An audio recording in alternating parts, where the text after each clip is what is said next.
राधे राधे मित्रों आपका स्वागत है आपके अपने यूट्यूब चैनल MK प्रणा पर।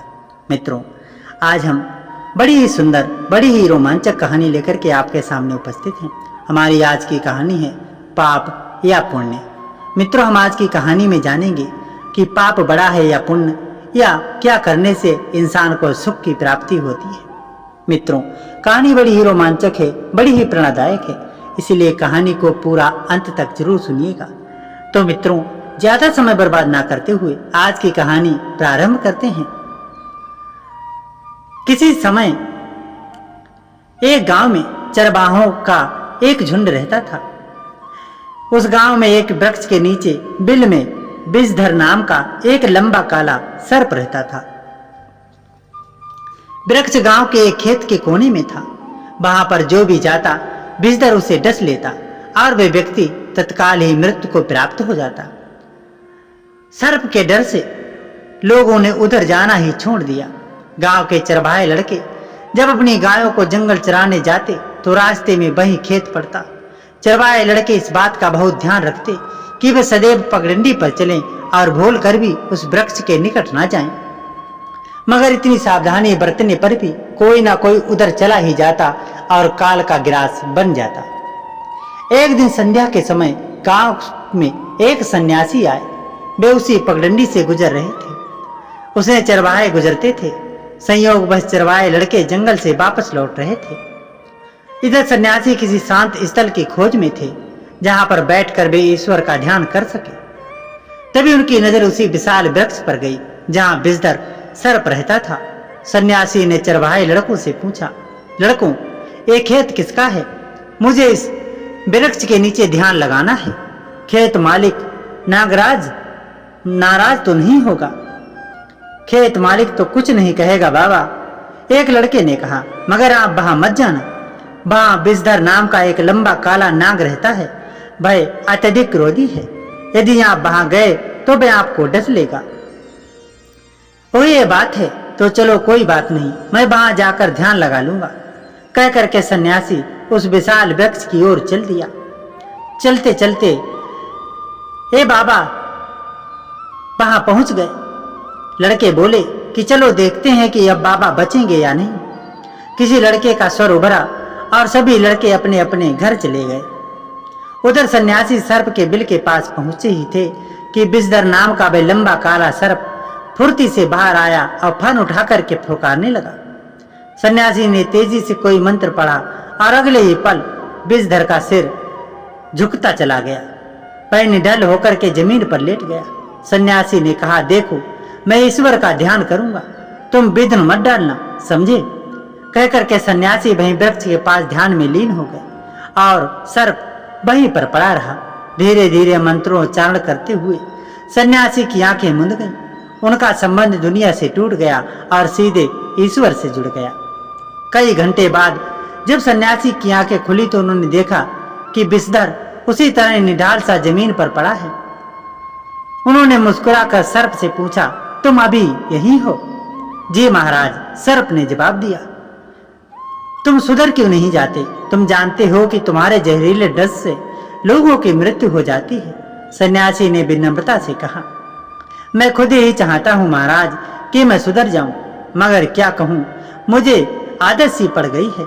विषधर बोला, मैं तुम्हें एक ऐसा मंत्र दूंगा जिसके जाप से तुम्हारा स्वभाव नम्र हो जाएगा। ठीक है महाराज, सर्प ने साधु से कहा।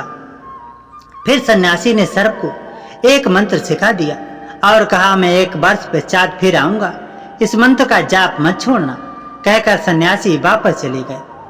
जब वे वापस लौट रहे थे तो रास्ते में उन्हें चरवाहे लड़के मिले। उन्होंने सन्यासी को जीवित देख करके पूछा, महाराज, उस नाग ने आपको कुछ नहीं कहा?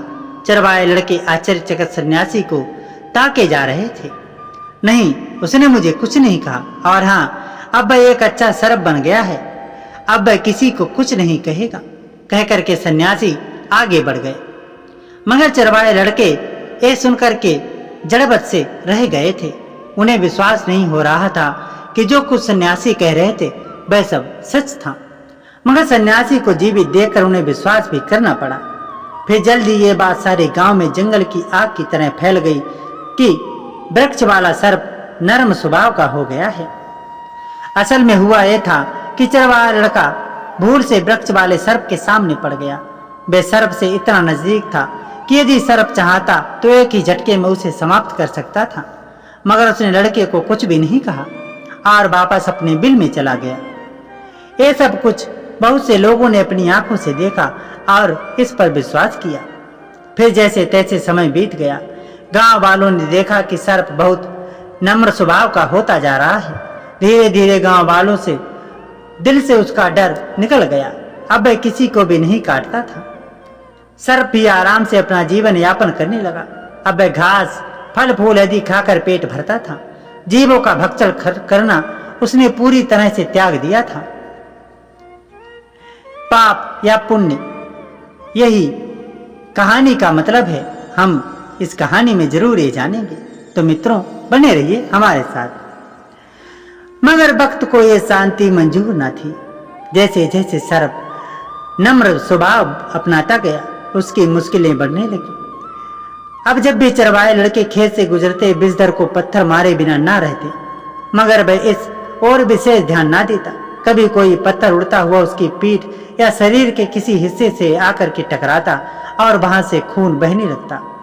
मगर सन्यासी द्वारा दिए गए मंत्र के प्रभाव से उसका हृदय इतना कोमल और सहनशील हो गया था कि वह किसी को कुछ ना कहता और ना कभी क्रोध करता।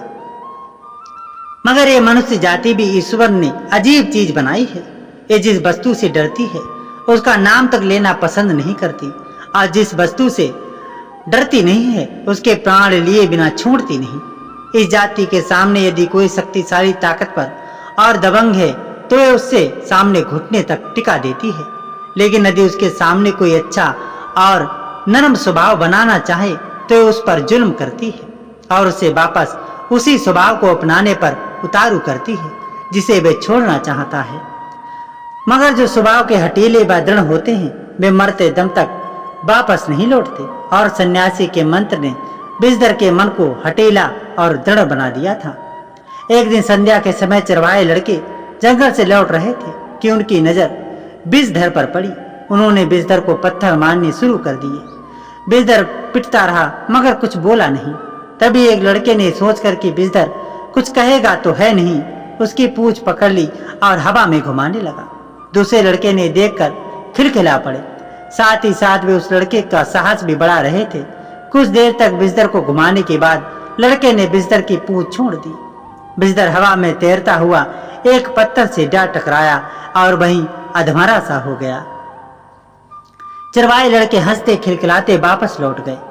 उधर बिजदर को कुछ होश आया तो वह धीरे धीरे रेंगता हुआ अपने बिल में आ गया और सो गया। उसके बाद किसी ने भी बिजदर को बिल से बाहर आते जाते नहीं देखा। एक वर्ष पश्चात वही सन्यासी वहां आए। वे बिजदर के बिल के पास पहुंचे और बिजदर को आवाज लगाई, बिजदर देखो मैं आया हूं। मगर ये क्या? सन्यासी ने कई बार आवाज लगाई पर सर्प बाहर न आया। तब सन्यासी ने अपने तपोबल से सर्प की स्थिति जाननी चाहिए और ये देखते ही वे उदास हो गए कि बिजदर अपने बिल में मृत पड़ा है। उन्होंने तपोबल से उसकी मृत्यु का कारण जान लिया। कारण जानते ही वे रोने लगे।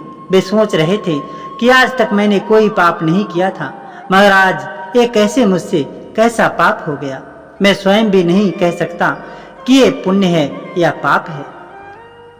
दोस्तों, इस कहानी से हमें यही शिक्षा मिलती है कि मनुष्य जो कुछ करता है उसे अवश्य मालूम रहता है कि वह पाप कर रहा है या पुण्य, मगर कुछ काम अनजाने में ऐसे भी कर गुजरता है जिसका उसे स्वयं पता नहीं होता कि वह कार्य पुण्य है या फिर पाप। इसलिए कोई भी ऐसा कार्य नहीं करना चाहिए जिसका स्वयं को भी ज्ञान ना हो।